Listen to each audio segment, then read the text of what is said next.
In this video, I will show you how to unfollow a playlist on Spotify. Firstly, when you open up your Spotify and you go on your library, the third selection right down, then if you go on playlist here, you're gonna find out your playlist selections.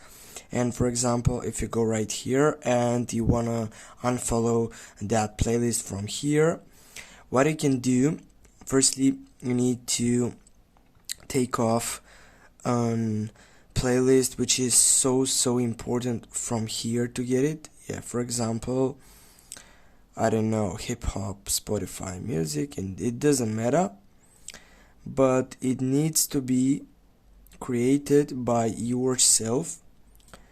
Now this one I'm gonna go with this playlist. Yeah, I will go for example with this one.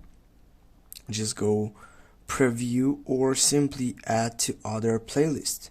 When you take off there, go new playlist and take the name on it. Right after that, simply you're gonna go to your library, and from now on simply go again on playlists and simply go on that playlist that you want to unfollow it. And right now just go on that three dots here and simply go delete playlist. With this you're gonna simply delete it, or as you can see right down, you have removed from profile, and just you're gonna take it off or unfollow that playlist.